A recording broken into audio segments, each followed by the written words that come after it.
She talked about survival. She spoke of love as she closely held her child. Right, well, it looks like there's kind of a priority here because I think this is the first site that we've seen that's been bombed that they're actively working on to repair. So it's kind of impressive. It's good to see. It's good to see.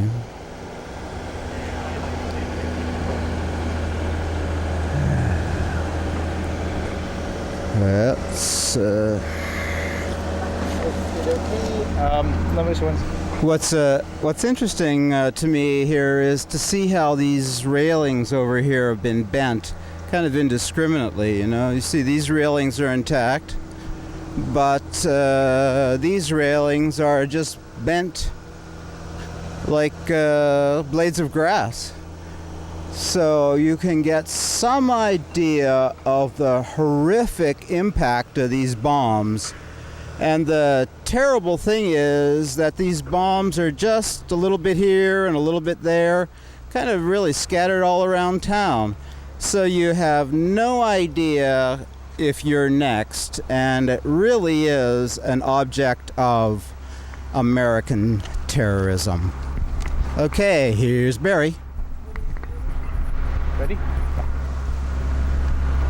We're standing here in front of the Radio and Television of Serbia station complex in the center of Belgrade.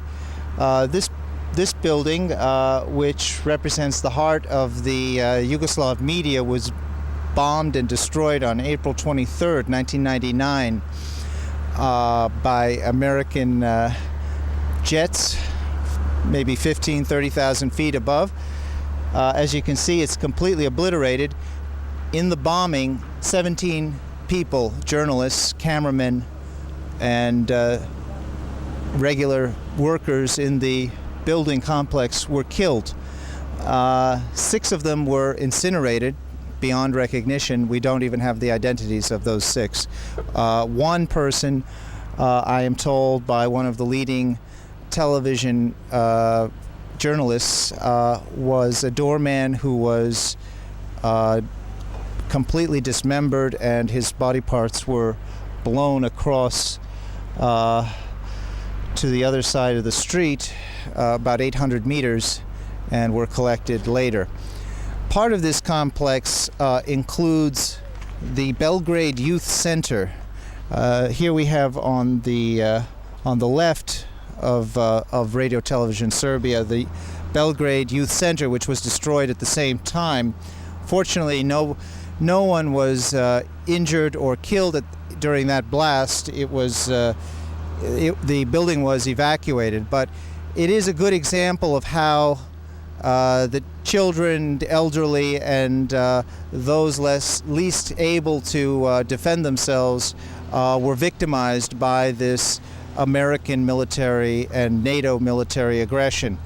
To the left of the youth center, also destroyed on April 23rd, 1999, is the Duško Radović Youth Theater, which was designed in the 1960s, along with the youth center, by one of Yugoslavia's leading architects. So it is a historical monument here, or an architectural monument, I should say, of Yugoslavia. But it is pretty much, or at least a good portion of it, is destroyed. And all of this was built for the people by the Socialist Federation of Yugoslavia as a form of bettering the quality of life and raising the culture of this society. And as we see, NATO is about destroying culture and lowering the level of societies around the world.